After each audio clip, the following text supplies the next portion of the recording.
हर हर महादेव, ओम नमः शिवाय। प्रिय श्रोताओं, आज हम श्रवण करेंगे सोमवार की व्रत कथा।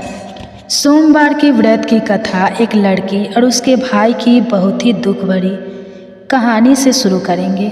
दोस्तों, यह कहानी बहुत ही इमोशनल एवं ज्ञानवर्धक है।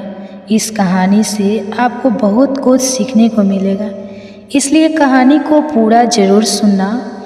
प्रिय श्रोताओं, स्वागत है आपका हमारे YouTube चैनल वंदना काव्या में। प्रिय श्रोताओं, हम इस कहानी को शुरू करें और आप इस वीडियो में खो जाए इससे पहले अगर आप हमारे चैनल पर पहली बार आए हैं तो हमारे YouTube चैनल को सच्चे दिल से मानते हो तो कमेंट में सच्ची श्रद्धा से हर हर महादेव जरूर लिखें। दोस्तों, मैं भगवान शिव से प्रार्थना करता हूँ कि हे भोलेनाथ, जो भी भक्त इस वीडियो को पूरा देखेगा और कमेंट में सच्ची श्रद्धा से हर हर महादेव लिखेगा, उनके घर परिवार को सुख शांति और संपत्ति से भर देना और अपना आशीर्वाद हमेशा उसके ऊपर बनाए रखना।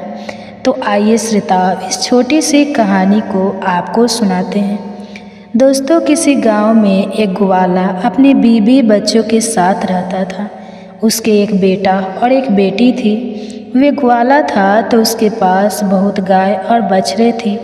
वे गायों को चराने जाता था और गायों का दूध, दही, घी बेचकर ही अपने परिवार का पालन पोषण करता था। जितना कमाता था उसकी पत्नी उसी में संतुष्ट थी और अपने बच्चों को पाल रही थी। एक दिन उसकी पत्नी बहुत बीमार हो गई और उसकी मृत्यु हो गई। अब ग्वाले के ऊपर ही अपने दोनों बच्चों की जिम्मेदारी आ गई।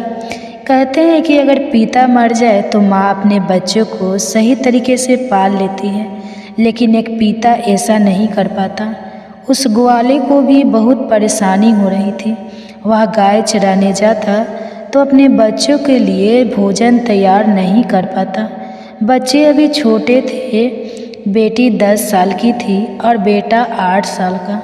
कुछ में ऐसे ही बीत गया। फिर ग्वाले ने बच्चों के पालन पोषण के दूसरी शादी कर ली। ग्वाले की दूसरी पत्नी घर आ गई। ग्वाले के बच्चे को बिल्कुल भी पसंद नहीं करते थे और ग्वाला भी अपनी दूसरी पत्नी के साथ खुश रहने लगा। अब ग्वाला अपनी दूसरी पत्नी के ही सारी बात मानता था। धीरे धीरे समय बीतता है और बच्चे और बड़े हो जाते हैं। लड़का 12 साल का हो जाता है। उसकी दूसरी माँ लड़के को बिल्कुल भी पसंद नहीं करती थी। एक बार वे अपने पति से कहती है कि आप गाय बछड़ों को चराने जाते हो। अब लड़का बड़ा हो गया है, अब से गाय बछड़े चराने यह लड़का जाएगा। फिर बेचारा लड़का रोज़ सुबह जंगल में गाय बछड़े चराने जाता और शाम को वापस आता। इधर लड़की भी बड़ी हो गई थी। वे घर का सारा काम करती और खाना बनाती और अपने भाई को अपने हाथों से खाना खिलाती। वह लड़की भगवान शिव के परम भक्त थी। वे भगवान शिव का रोज़ पूजा पाठ करती थी। वह दोनों भाई बहन एक दूसरे को बहुत प्यार करते थे और दोनों आपस में बातें करते कि पता नहीं हमारे पिताजी को क्या हो गया है।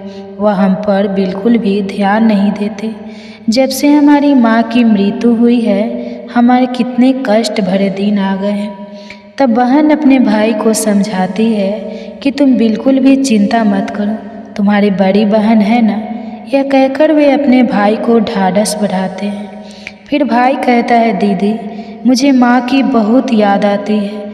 अगर आज हमारी माँ होती तो हमें कितने प्यार से खाना खिलाती। दोनों भाई बहन अपनी माँ को याद करके रोने लगे। ऐसे ही दिन बीत रहे थे। एक दिन लड़का गाय चराने जंगल गया। जंगल में लड़के को एक शेर मिल गया तो लड़का दौड़कर एक पेड़ पर चढ़ गया और शेर से कहा, शेर भाई, तुम मुझे क्यों खाना चाहते हो? तब शेर ने कहा, भाई, मैं बहुत भूखा हूँ। अगर तुम चाहते हो कि मैं तुम्हें ना खाऊं तो तुम मुझे गाय बछड़ा दे दो जिसे खाकर अपनी भूख मिटा सको। लड़के ने कहा, भाई, मैं अपनी बहन का इकलौता सहारा हूँ। मेरी बहन तो रो रो कर मर जाएगी। मेरे पिता और सौतेली माँ है जो हम दोनों पर बहुत अत्याचार करते हैं। मैं अपनी बहन की उम्मीद नहीं टूटने दे सकता। अगर फिर भी तुमने मुझे खाना है या गाय और बछड़ा खाना है तो मैं नहीं कह सकता, क्योंकि इसके लिए मुझे अपने माता पिता से पूछना होगा। तब शेर ने कहा, ठीक है, कल तुम अपने माता पिता से पूछ कर आना। फिर लड़का शाम को अपने घर गया और अपने पिता से कहा, पिताजी, आज मुझे जंगल में शेर मिला। अभी पूरी बात हुई भी नहीं थी कि उसके पिता ने दो उसे चाटना लगा दी। फिर वह रोने लगा। रोते रोते उसने कहा, पिताजी, मैं आपसे कुछ कहना चाहता हूँ, आप मेरी बात को सुन लीजिए। जैसे तैसे लड़के ने अपने पिता को सारी बात बताई कि जंगल में उसे कल एक शेर मिला था, वह मुझे खाएगा, यह गाय और बछड़े को। यह सब बात उसकी सौतेली माँ सुन रही थी। उसने कहा कि गाय और बछड़ा कम नहीं होना चाहिए, पता है वह कितनी कीमती हैं, उनके दूध से ही तो हमारा घर चलता है और तुम्हारे बिना तो हमारा कुछ नहीं बिगड़ेगा, इसलिए अच्छा है शेर तुम्हें खा जाए। अब वह बेचारा दुखी मन से अपनी बहन के पास गया। उसकी बहन ने खाना खिलाया और पूछा कि तुम इतने उदास क्यों हो। तब लड़के ने सारी बात अपनी बहन को बताती तो उसकी बहन उसे समझाने लगी कि तुम तो मेरी ज़िंदगी का आधार हो भाई, तुम्हारे बिना ना तो मैं जीने की सोच भी नहीं सकती। अगर तुम्हें कुछ हो गया तो मैं भी जिंदा नहीं रहूँगी, इसलिए तुम जंगल को जाना और एक बछड़ा शेर को खाने को दे देना। अगर गाय जिंदा रहेगा तो दूसरा बछड़ा और आ जाएगा। और उसके पिता ने भी यही कहा था कि शेर तुझे खा जाएगा तो पुत्र तो और भी हो जाएगा। यह सारी बातें बहन ने सुन ली थी तो भाई ने कहा, ठीक है। वह दूसरे दिन वह फिर जंगल में गया तो शेर उसका इंतज़ार करता मिला। शेर ने कहा, कहो तुम अपने माता पिता से आज्ञा लेकर आए हो या मैं तुम्हें खा लूँ।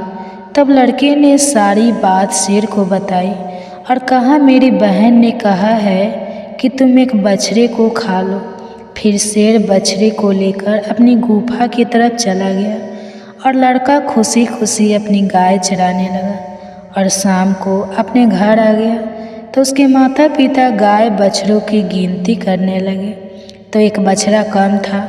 वह समझ गए कि वह बछड़ा लड़का शेर को दे आया है।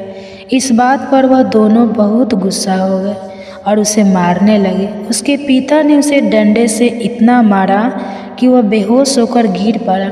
उसकी बहन यह सब देख रही थी और उसको बहुत बुरा लग रहा था, लेकिन वह कर भी क्या सकती थी।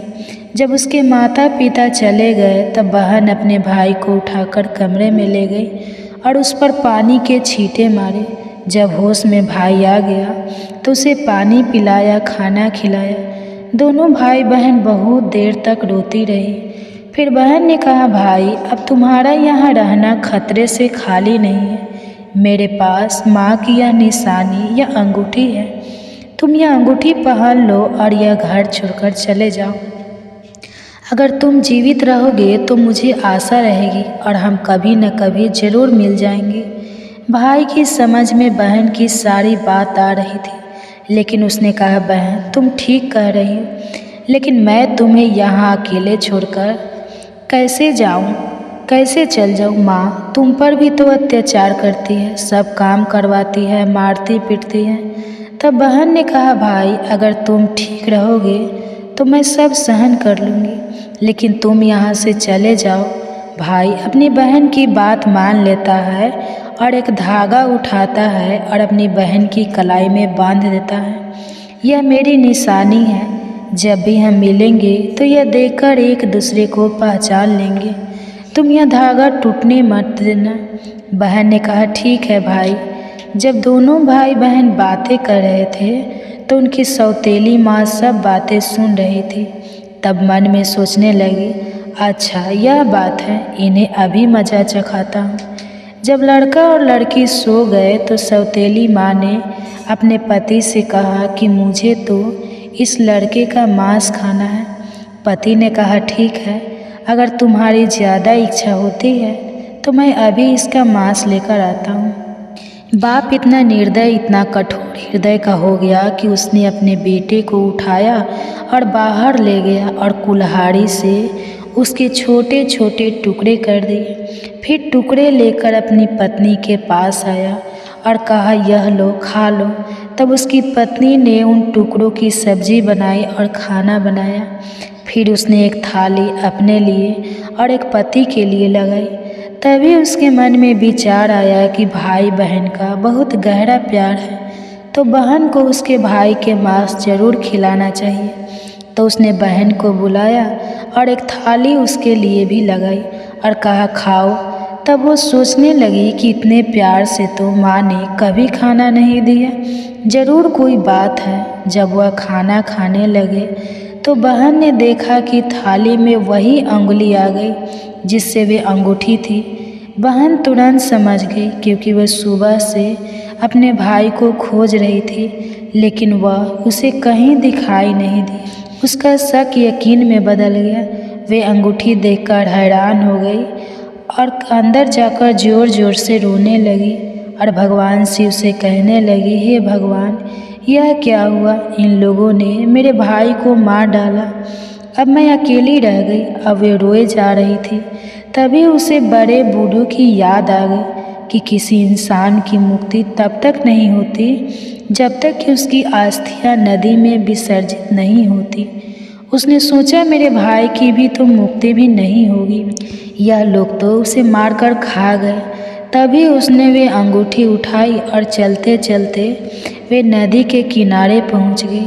वह अंगुली को अपने हाथों में लेकर जोर जोर से रोने लगी। वह भगवान को याद कर रही थी, क्योंकि वह लड़की बहुत धार्मिक थी। वे रोज़ भगवान शिव का पूजा पाठ किया करती थी, सोमवार का व्रत रखती थी और हमेशा भगवान से यही प्रार्थना करती थी कि हे भगवान, मेरे भाई की रक्षा करना। उसकी दिन भी रोते रोते कह रही थी, हे भगवान, मेरे इस संसार में कोई नहीं है। एक भाई था, उसे भी तुमने ले लिया, माँ को तो पहले ही छीन लिया। अब मैं किसके लिए जीवित रहूँगी? मैं भी इसी नदी में कूदकर अपनी जान दे दूँगी। फिर उंगली उसने नदी में डाली और भगवान से प्रार्थना की, हे भगवान, मेरे भाई को मुक्ति देना। वह जहाँ कहीं भी है उसकी आत्मा को शांति मिले। फिर नदी में कूदने वाली होती है तो उसने देखा कि जो उंगली उसने नदी में डाली है वे तोता बनकर उड़ गया और नदी के पास एक पेड़ था, उस पेड़ पर जाकर बैठ गया। फिर तोते ने कहा, बहन, तुम क्यों दुखी होती है? मैं तेरा भाई हूँ। बहन, तुम्हें यह बहुत अच्छा किया जो तुमने यह अंगुली नदी में डाल दी, इससे मेरी मुक्ति हो गई और मुझे तोते का जन्म मिल गया। बहन, तुम चिंता मत करो, मैं तोता बनकर भी तुम्हारी हर तरह से मदद करूँगा। हम दोनों आपस में सुख दुख की बात है किया करेंगे। यह देखकर बहन बहुत खुश हुई कि चलो, मेरा भाई साथ तो है, किसी भी रूप में सही। फिर बहन घर वापस आ गई। सौतेली माँ उसे सारा काम करवाती और बहुत खुश होती कि चलो, इसके कोई भाई नहीं है, इसके भाई से तो पीछा छूटा। लेकिन वे लड़की जल्दी से अपना काम पूरा करती और बाग बगीचे में जाती। वहाँ उसका भाई उसका इंतज़ार करता रहता था। दोनों भाई बहन खूब बातें करते हुए अपनी बहन को अच्छे अच्छे फल खिलाता। सावन का महीना चल रहा था। लड़की सावन महीने में पूजा पाठ करती, सावन सोमवार का व्रत रखती और पूजा पाठ करने के बहाने ही वे बगीचे में जाती थी। भाई ने बहन से कहा, बहन, तुम चिंता मत करना, यदि माँ पिताजी तुम्हें यहाँ ना आने दे तो मैं घर के बाहर किसी डाल पर बैठ जाऊँगा। बहन बहुत खुश थी, वे मन में बहुत खुश रहने लगी। रक्षाबंधन का त्यौहार आने वाला था तो भाई ने सोचा, मुझे अपनी बहन के लिए कुछ करना चाहिए। यह वहाँ निर्दय लोगों के साथ रहती है, जो उन्होंने मेरे साथ किया कहीं मेरी बहन के साथ ना कर दे। मुझे उनसे बदला लेना होगा। फिर उसने भगवान से प्रार्थना की कि हे भगवान, मेरी बहन की रक्षा करना। तभी वह एक लोहार के पास पहुंचा। लोहार से तोते ने कहा, पिता ने मारा, माँ ने मरवाया। बहन सरासर रोई थी, मैं हरियर तोता बन उड़ाया। फिर वह लोहार कहने लगा, तुम क्या कह रहे हो? मेरी तो कुछ भी समझ में नहीं आया। फिर उसने वही दोहराया, पिता ने मारा, माँ ने मरवाया, बहन सरासर रोई थी, मैं हरियर तोता बन उड़ाया। तोते को बोलता हुआ देखकर उसे उसकी बातें सुनने का मन हुआ। वह कहने लगा, होता तोता, तुम मुझे खुल कर बताओ, तुम क्या कहना चाहते हो। तब तोते ने सारी बात लोहार को बताई।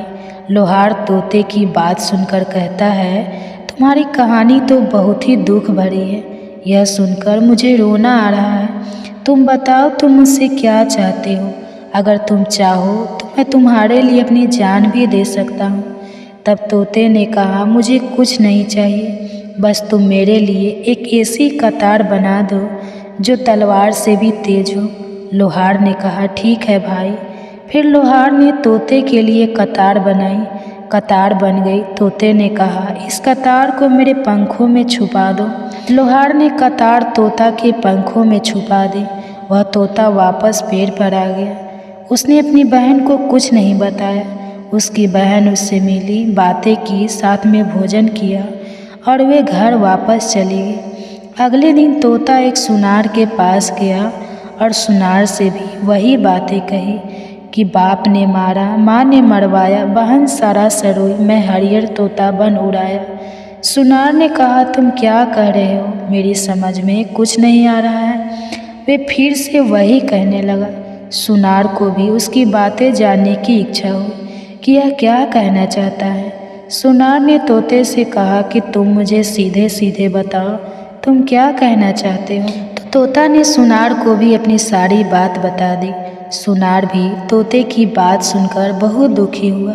सुनार को उससे बहुत हमदर्दी हो जाती है और सुनार भी उसकी बातें सुनकर रोने लगता है। फिर सुनार कहता है, बताओ मैं तुम्हारी क्या मदद कर सकता हूँ।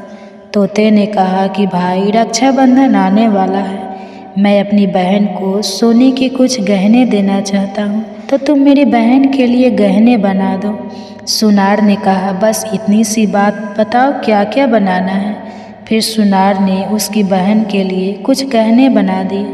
तो तोते ने उसे बहुत धन्यवाद दिया और कहा, भाई यह गहने तुम मेरी गर्दन में डाल दो। सुनार ने वह गहने उसके गर्दन में डाल दिए। फिर तोता उड़कर उसी पेड़ पर आ गया जिस पेड़ पर वे रहता था। उसी पेड़ के खोल में तोता ने उन गहनों को रख दिया। फिर रक्षाबंधन का त्यौहार आया तो उसकी बहन उसे राखी बांधने आई, तो दोनों भाई बहन बहुत खुश हुए। तोते ने सारे गहने अपनी बहन को दिए।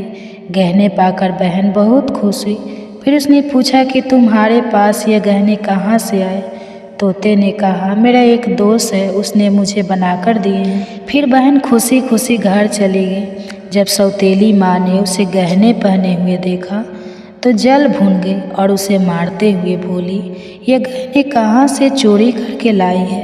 तब उसने कहा, माँ, मैंने यह गहने कहीं से चुराए नहीं है, यह तो मेरे भाई ने मुझे दिए हैं।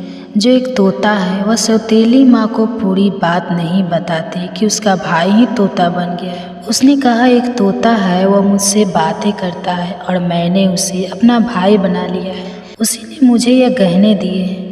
तब सौतेली माँ सोचने लगती है कि ऐसा कौन सा तोता है जो इसका भाई बन गया है। जैसे तोते तो एक भाई से पीछा छुड़ाया है, अभी दूसरा भाई कहाँ से आ गया। फिर दूसरे दिन उसकी माँ उस तोते को ढूंढने जंगल में जाती है। तभी उसे तोता दिखाई देता है। वे तोते को पकड़ने की कोशिश करती है, लेकिन तोता उसके हाथ में नहीं आता। थक हार कर बैठ जाती है। कुछ देर बाद फिर तोते को पकड़ने की कोशिश करती है, लेकिन तोता उसकी पकड़ में नहीं आता। वह सोचती है कि कैसे मैं इसे पकड़ूं और इसे मार दूं।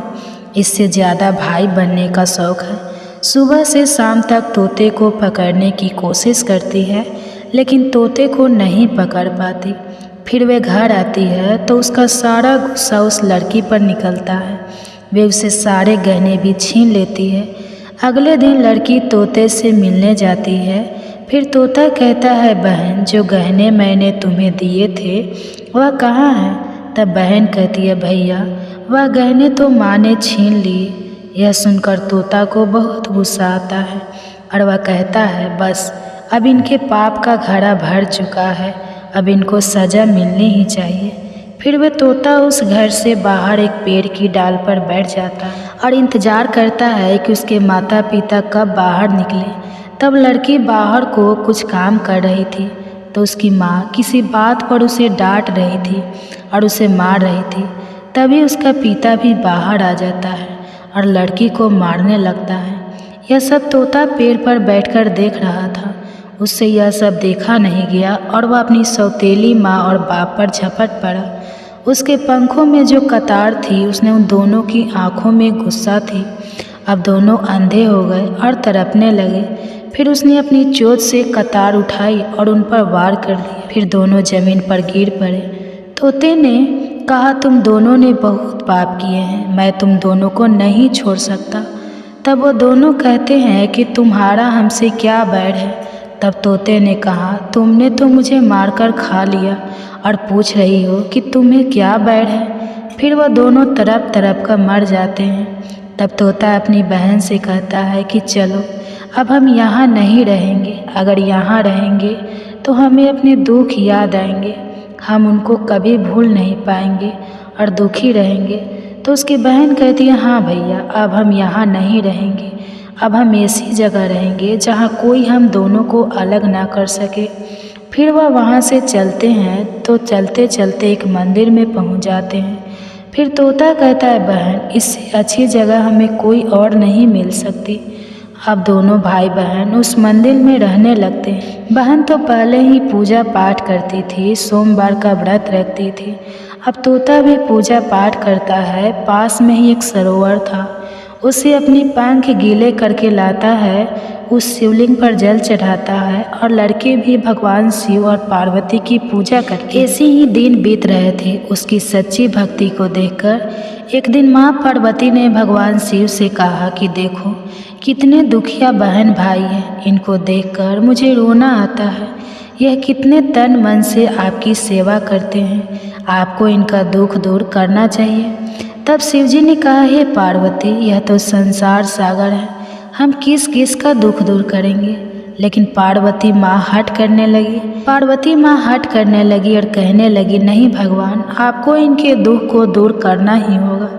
तो भगवान शिव पार्वती माँ के हट के आगे मान जाते हैं। जब वो दोनों भाई बहन पूजा कर रहे थे तो भगवान शिव और पार्वती प्रकट होते हैं और उनसे मनचाहा वरदान मांगने को कहते हैं। तो लड़की ने कहा, हे भगवान, मुझे तो कुछ नहीं चाहिए, मैं तो बस इतना चाहती हूँ कि मेरा भाई पहले वाले रूप में आ जाए और हम भाई बहन को कोई अलग ना कर सके। उसकी यह बात सुनकर भगवान शिव और पार्वती बहुत खुश होते हैं और उन्हें वरदान देते हैं कि उसका भाई पहले जैसा हो जाए। फिर भगवान शिव पार्वती की कृपा से वे लड़का पहले जैसा हो गया और अब भाई बहन बहुत खुश हो गए और भाई बहन खुश होकर भगवान शिव की पूजा करने लगी और बड़े प्यार से रहने लगे। तो दोस्तों, यह थी आज की ज्ञानवर्धक वीडियो। अगर आप ऐसे ही रोचक कहानियों का लाभ अधिक से अधिक लेना चाहते हैं तो इस वीडियो को लाइक करके हमारे इस चैनल वंदना काव्या को अभी सब्सक्राइब करें और इस वीडियो को अपने दोस्तों एवं परिवार के साथ साथ शेयर भी जरूर करें। और दोस्तों, अगर आप भी मेरी तरह भगवान शिव की भक्त है तो कमेंट बॉक्स में सच्ची श्रद्धा से हर हर महादेव जरूर लिखिए। आप सुनिए भगवान शिव की आरती एवं चालीसा। भगवान शंकर को ओंकार स्वरूप कहा जाता है। वे सृष्टि के रचयिता, पालक और संहारक हैं। उनकी जटा से गंगा प्रवाहित होती है जो समस्त जीवों के पापों को हरती है। उनके त्रिनेत्र से ज्ञान, तप और न्याय का प्रकाश फैलता है। शिवजी त्रिपुरारी कहलाते हैं क्योंकि उन्होंने त्रिपुर नामक राक्षस का वध करके देवताओं और संसार को कष्टों से मुक्त किया।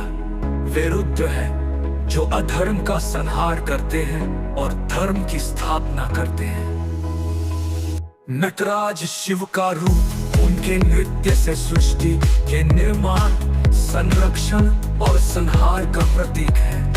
उनका तांडव नृत्य ब्रह्मांड की ऊर्जा और गति का प्रतिरूप है। डमरू की ध्वनि से वे ब्रह्मांडीय स्पंदन उत्पन्न करते हैं।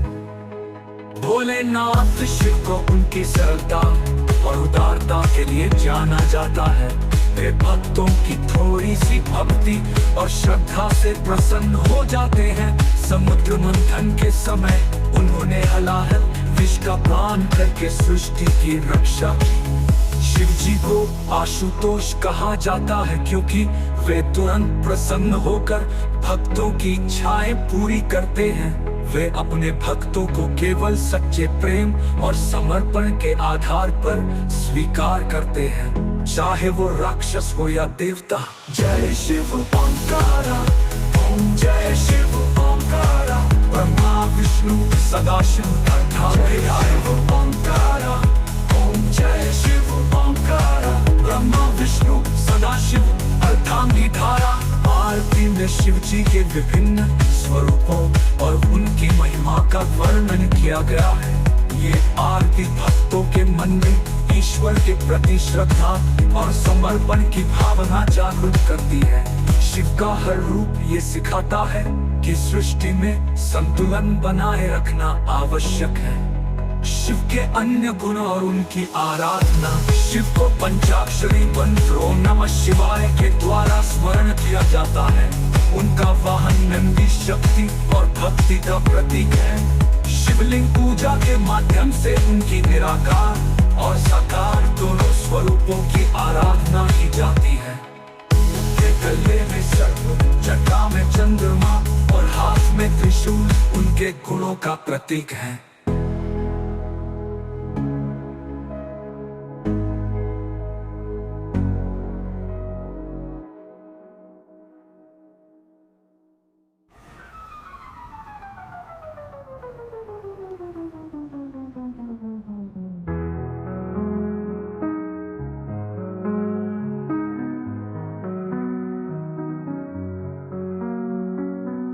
ये भक्तों की थोड़ी सी भक्ति और श्रद्धा से प्रसन्न हो जाते हैं। समुद्र मंथन के समय उन्होंने हलाहल विष का पान करके सृष्टि की रक्षा की। शिव जी को आशुतोष कहा जाता है क्योंकि वे तुरंत प्रसन्न होकर भक्तों की इच्छाएं पूरी करते हैं।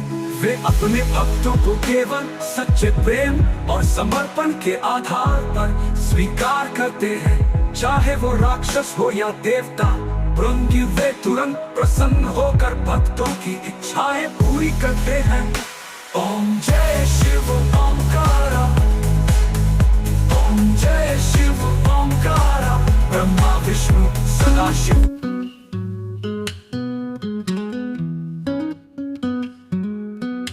सूरदमान में महाअभिनायक, सुर नरगण करते आरती। शिव तुम्हारा नाम जो लेवे, अमरत्व पाकर वास करे वे। कामदेव जो जले तुम्हारे, रति पावन कथा पुकारे। पार्वती संग हो श्रृंगार, संग तुम्हारे शिव परिवार। कार्तिकेय गणेश तुम्हारे, भक्त तुम्हारे सदा सुखकारे।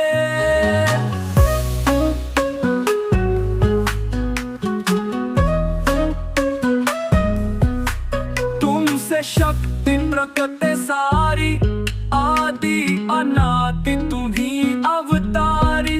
हर हर महादेव तुम्हारा नारा, जन जन का तुम ही सहारा।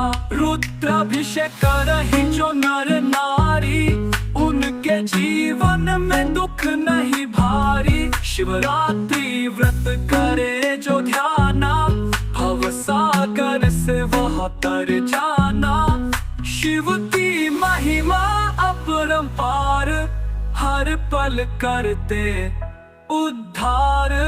जो भी श्रद्धा से गुण गाए, भव बंधन से मुक्त हो जाए। शिव चालीसा का पाठ करने वाले व्यक्ति को भगवान शिव की कृपा प्राप्त होती है।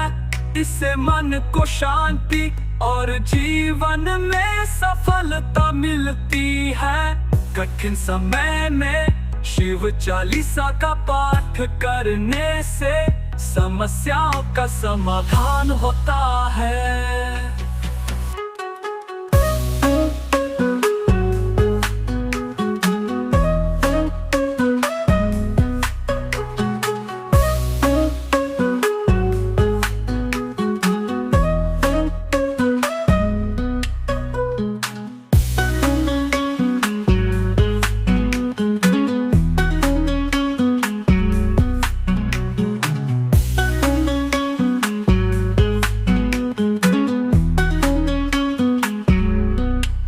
कार्तिकेय गणेश तुम्हारे भक्त, तुम्हारे सदा सुखकारे। तुमसे शक्ति प्रकट है सारी, आदि अनादि तुम्ही अवतारी। हर हर महादेव तुम्हारा नारा, जन जन का तुम ही सहारा। रुद्राभिषेक करहि जो नर नारी, उनके जीवन में दुख नहीं भारी। शिवरात्रि व्रत करे जो ध्याना, भव सागर से वह तर जाना। शिव की महिमा अपरंपार, हर पल करते उद्धार। जो भी श्रद्धा से गुण गाए, भव बंधन से मुक्त हो जाए। शिव चालीसा का पाठ करने वाले व्यक्ति को भगवान शिव की कृपा प्राप्त होती है। इससे मन को शांति और जीवन में सफलता मिलती है। कठिन समय में शिव